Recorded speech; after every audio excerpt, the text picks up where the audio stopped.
Hello, my name is Matt Barnett. Um, I'm the Special Needs Director at New Vision Baptist Church in Murfreesboro, Tennessee. I've had a career as an occupational therapist prior to starting as Special Needs Director in July of 2019. So as an occupational therapist, I've used the sensory integration frame of reference as my primary means of practice. And as an occupational therapist, I have always looked at how to functionally, how to look at children and improve their function and their quality of life.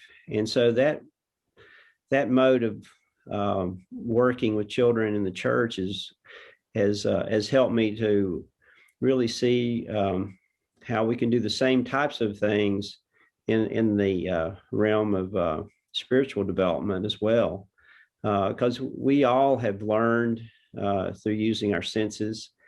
And I'm going to use a PowerPoint here in just a moment to share and hopefully bring to light some new ideas.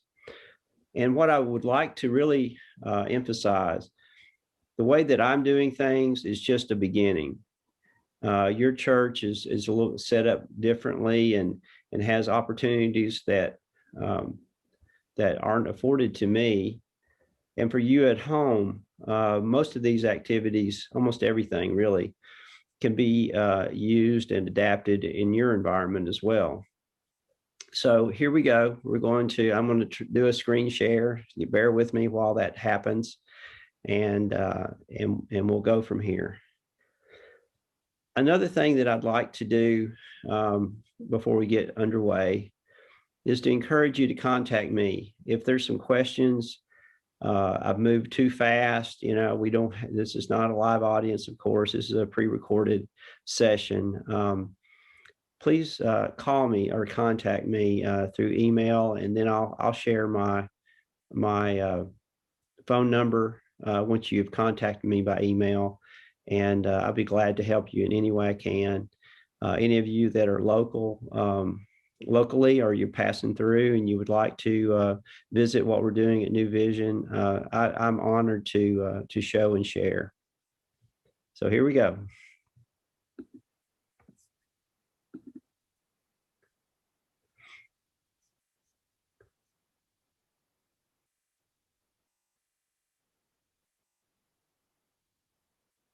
Okay, slideshow. Play from the beginning. Okay, so I'm going to move myself around here just a little bit to get my church's logo in.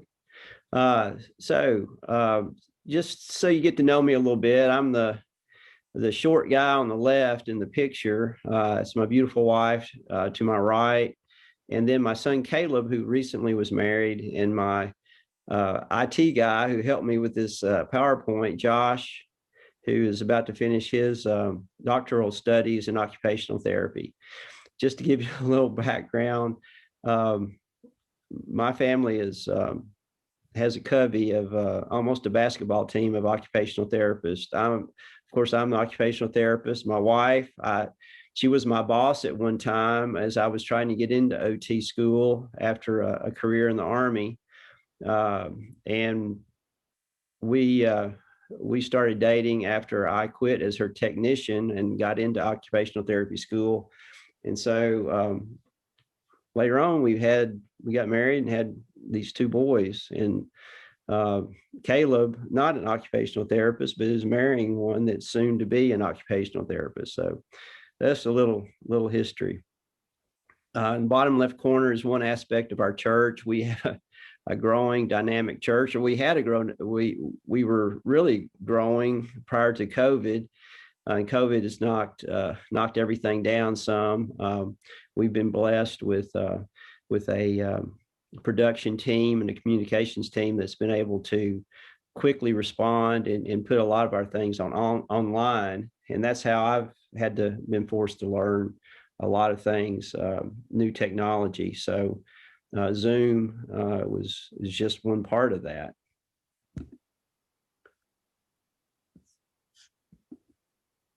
So making sense of the senses. This is the PowerPoint that I'm going to use to kind of keep me on track. We have really, most people are familiar with 5 senses, but we really have 7 senses. 2 of those are not as well known. The familiar senses we're going to discuss first, and then we'll move into what I call the hidden senses. So just to give you, it always helps me to know the path that we're taking in a presentation. So we're going to talk about the sensory basics. I'm not going to bore you with that. I'm not going to spend very much time with that at all, but just so you have an understanding of where this process came from. And it's going to make a lot of sense to you, I think. I know there's another presentation on sensory processes that the approach to it is really how to include sensory friendly areas in your church and what to look for regarding that. And Xavier and I have been collaborating by email so that we don't have too much redundancy, but I think we owe it to you to give a little bit of background. So where I'll move from after giving you a little bit of theory is quick identification of how to identify and what are the basic needs in a broad way, how to look at your participants, your members, your loved ones. How we learn through engaging the senses. And so once you understand some of the basic concepts, then you can creatively build these spaces and ideas and ways to approach your ministry with this basic understanding and some examples in ministry. Now, something I want to really express to you, I'm not acting as an occupational therapist. I'm not trying to improve or enhance or bring balance to the senses through what I do in ministry. But what I am trying to do is meet the children where they are so that they can have a rich and meaningful experience learning about the Bible, learning about the gospel, and ultimately grow and be able to both be discipled and disciple others. And that's my goal. And that's where we're headed. So sensory integration theory, Gene Ayers was a brilliant occupational therapist that studied the movement and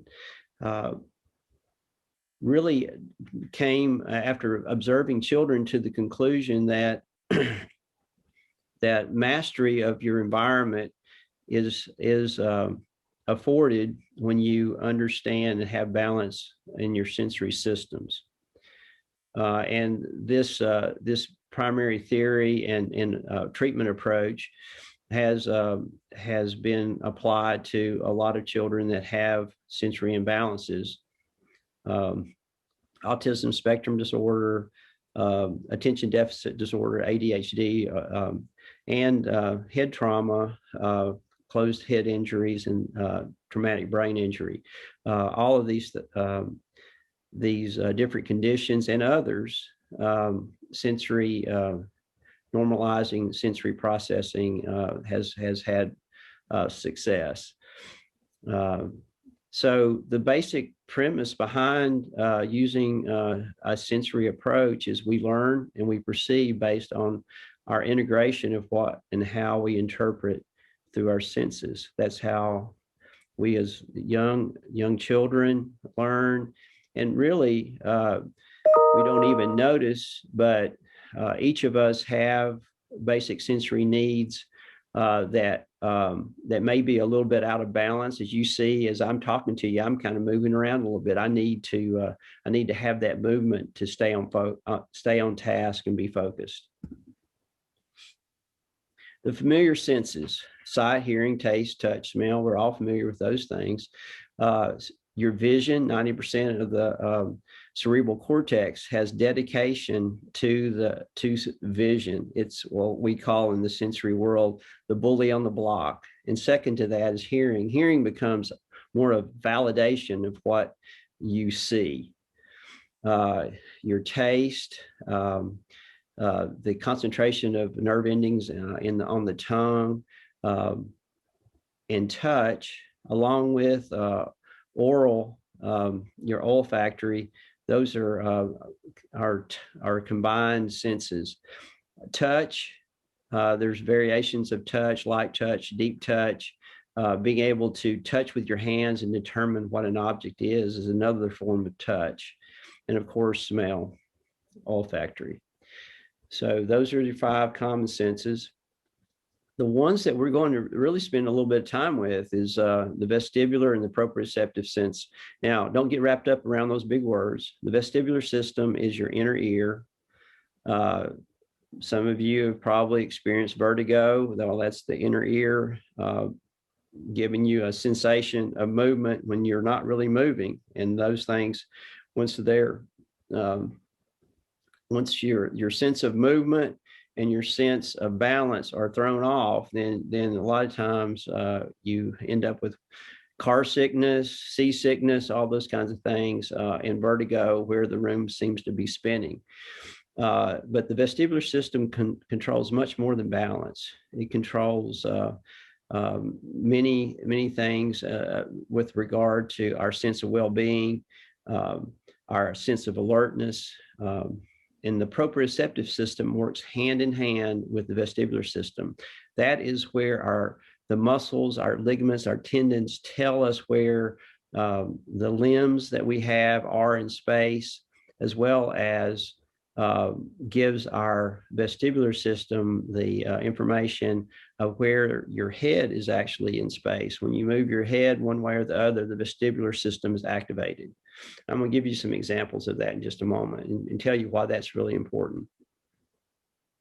The vestibular system controls, again, balance, muscle readiness. How prepared are you for the next step or the next challenge that you have with your body?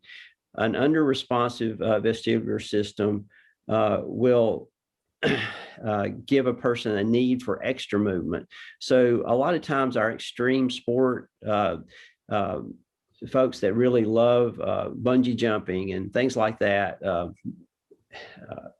our gymnasts, many of them actually under-respond in the vestibular system because they're seeking that extra movement. And in order to get that, you'll see many times our ADHD children that I've tested, their vestibular system isn't really as responsive without a lot of excessive movement. And an over-responsive vestibular system, for example, a child that is frequently car sick, that accelerated movement is something that they really don't enjoy very much, and that means their system may be a little overly sensitive, and so consequently they don't like a lot of movement, especially things that require spinning or acceleration. So they do not explore their environment as much as a child that has a more normal or less sensitive system. So proprioceptive, it is the mechanism for movement correction. So if you're moving too far, you're about to stumble, that proprioceptive system gives that information back to the middle ear or the inner ear, the vestibular system, so that you can keep from falling. Okay. If either one of these systems is out of balance, then you will have the appearance of being clumsy or needing excessive movement. So with either one of these conditions of balance, being sensitive or less sensitive, the most powerful tool for calming these systems is deep pressure. Think of swaddling a baby, how children calm as you provide that firm, gentle pressure. Many times they can calm. And what else do? We rock them gently. Okay, here's an example of a little guy that I used to see, that he was a hero on the playground. As long as he was moving fast and furious, he could do anything in spades that anybody else was doing. But look at what happens when I had him close his eyes, where it removed the visual sense and he had to rely on that vestibular system. This will give you a really good understanding of what we're talking about. Do it again. There you go. All right, now He's switch closing feet. his eyes right now while I'm having him stand on one foot. See how he's struggling? Now. Yeah, you're good. He really didn't like that much. So here we go. Here's a little guy that really had a need for speed. Okay. I wonder where he's going to end up in the lake right here. Okay. So I call the little guys like you just saw the jet fighters. A jet fighter plane is very stable as long as it's moving. They're made for speed. But you slow a jet fighter down, they're not going to hover like the helicopter below. They're going to crash. Okay, so example that you would see with a child that has a really insensitive vestibular system that needs it to be fired up by excessive movement is a little guy that may really struggle in class, where he's required to in a classroom, in a typical classroom where he has to sit. And if he closes his eyes, he may just fall out of his chair suddenly. He needs that visual validation because that inner ear, unless he's moving, unless that head and body is moving, it doesn't know which ends up really. And then we have on the other end of the spectrum what I call the helicopters, little guys that really don't like that movement very much. And if you push them into it, they may get sick on you. And so they're frightened of it because that vestibular system is so very sensitive. So we have two ends of the spectrum there. So I've already covered that, what I just spoke about. So some strategies for ministry. What we try to do, and I've given you some examples of engagement with the senses. What I try to do is give a sampling, include as many of those 7 senses as I can, but also I don't push kids that have sensitivities in any of those areas. I'm not trying to bring balance to their sensory systems. I'm trying to get them to, as much as possible, use the senses that God gave them in a fun way, in a way that they'll learn. So here are some examples and some ideas. What I do is I set up simple pictures that are laminated. I use, I'm not making any money by promoting. I'm not promoting any one picture schedule maker or board maker or any of those things. Board maker is one that was used a lot in the school system. The most economical one that I could find that was already in use at my church is called Symbol Sticks Prime. You can look that up. I'll provide that resource for you if you want to contact me. That's what we're using at our church, and I'll give you some examples of that. So I make a picture using Symbol Sticks Prime, and then we have some of these laid out that don't have any words to them. They're just basically a template, but it gives the kids something to do while kids are being checked in. Go ahead and let's get those hands doing something functional. So that's kind of our holding pattern type of thing that we do to keep the kids engaged.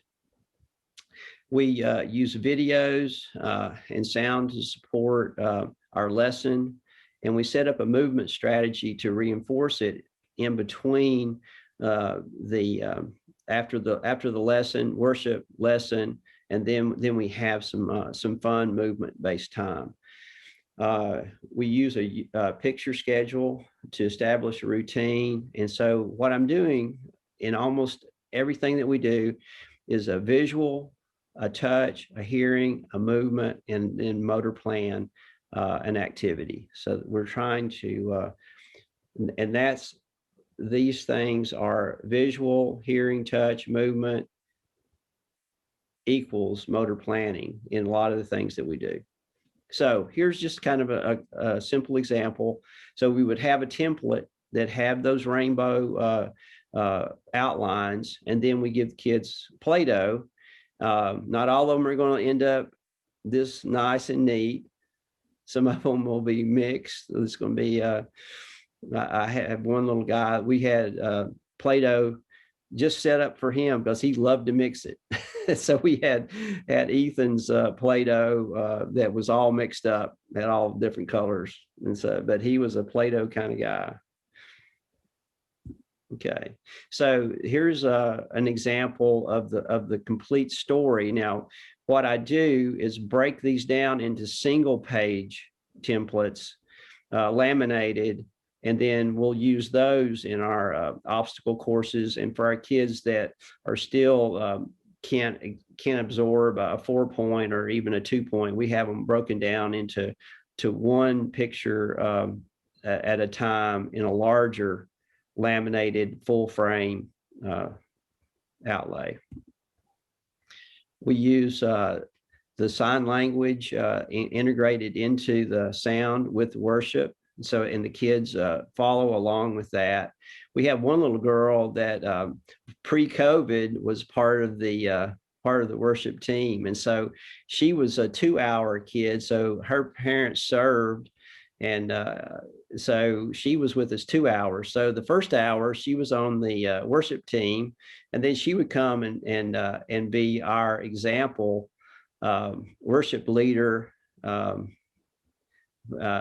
in a very intimate way for us. So she was she still does that. So here are some other ideas for engaging in your lesson. We use a beach ball toss and answer a lot of times, where the buddy or the leader will pass the ball to the next one to ask, and they get to answer the question that's being put out there by the teacher. So again, we got visual, we've got a touch and a motor plan involved in that activity. We let the kids do parts of a puppet show. And so we have them kind of direct, and we give them the puppets and let them recite the lesson as they remember it. And so they get to act out those key points. A scooter board relay, love this. Kids love it. So like I said, we have these laminated pictures that represent the story. So we set them out in kind of random format. And so they have to go, and while they're on the scooter board, like they're swimming, or even if they're seated with a buddy pushing them through the obstacle course, they have to pick up the pictures in order and then place them in order. And then the next group comes and they gather them up in like fashion. So that's kind of how that works. But again, we're looking at visual. We have a movement, we have touch, and then we're motor planning. So this is kind of what that looks like. It can be either, seated. This is something you can do in the driveway. You can set up all of this with just some simple rocks as far as that goes to make your obstacle course. If you had cones, that's fine. You can set up a chalk pathway in a driveway. So all these things can be done at your home. What I do each week, we send the parents home a pack. The parents that can't come with their families, we send them our complete lesson with the picture stories so that they can use those and make their own lessons and everything at home.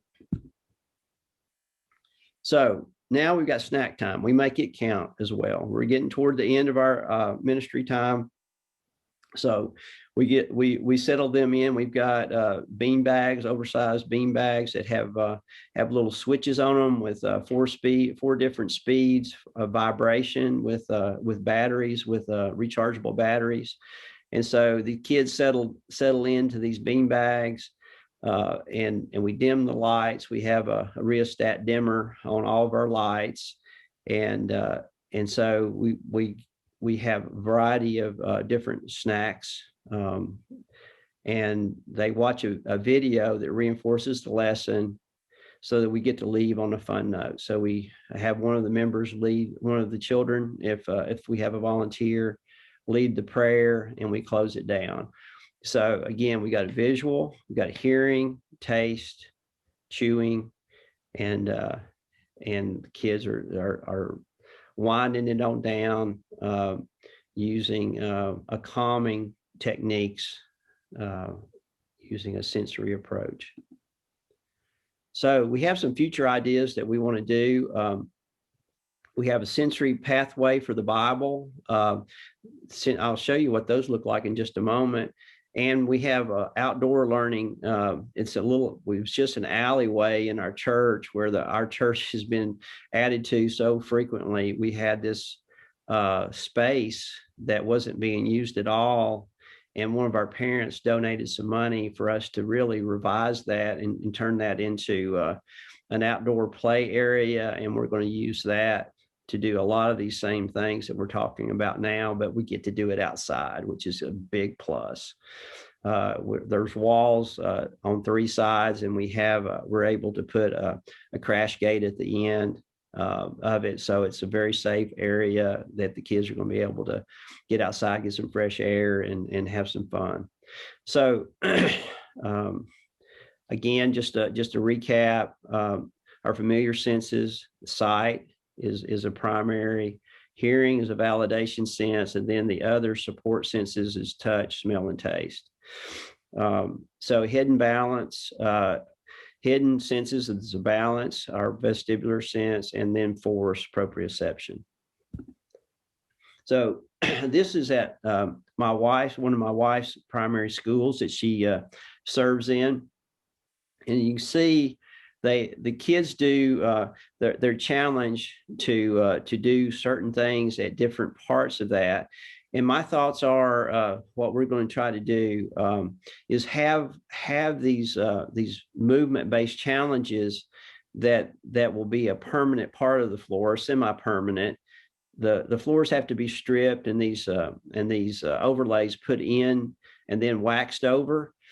But and that would be a permanent part. But what my thoughts are is have boxes set up for future stories that we can again use our templates that we make up, and we can have infinite number of stories that we can make up as we go, but then include these movements in order to get there to learn. So they be like an obstacle course in a way, but it'd be ones that the kids are familiar with, but they get to do it each week, which builds in that routine, but also novelty from the standpoint of new stories. So here's another just kind of a quick look of another idea for you to be able to do it with chalk at home. And that way you can mix it up and make it as creative as you like, using sidewalk chalk.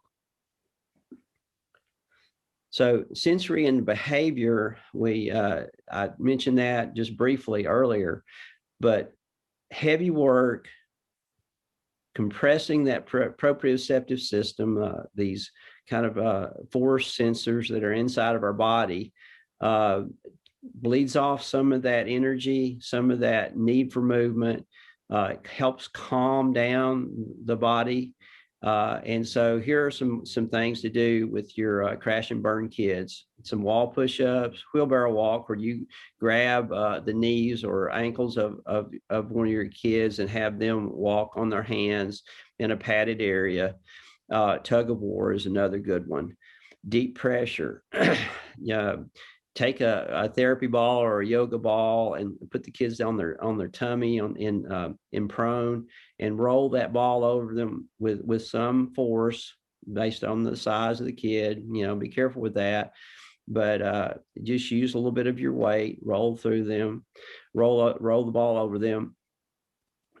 take your bean bags, your big bean bag seats, and put the kids in between them, tell them, hey, we're going to make you into a hamburger. And so they lay inside of that and then put the bean bag over them and just kind of squish them in a little bit. And you'd be surprised at how the kids respond to that, how they just kind of settle down.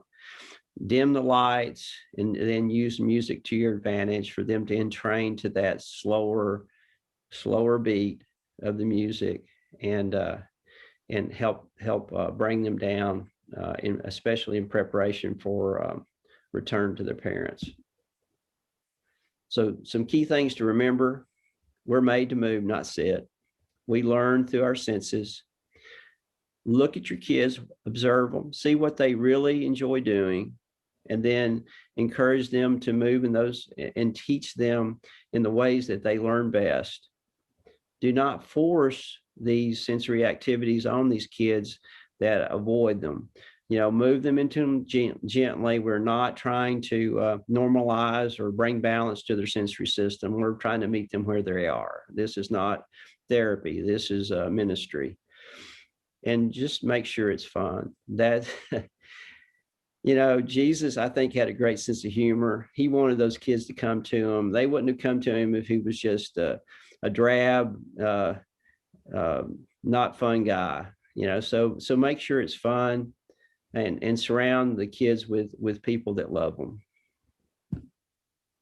So I'm winding this thing down. Remember, learning should be fun, especially in God's kingdom.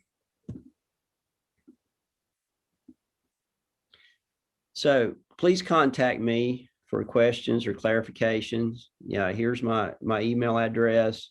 This is recorded, so you can go back to it and review it as you wish. And I have just a few resources that came to mind, but I have others. So if you want more information about how we're doing things at New Vision, I'd be more than glad to help and assist in any way. Thank you for your time.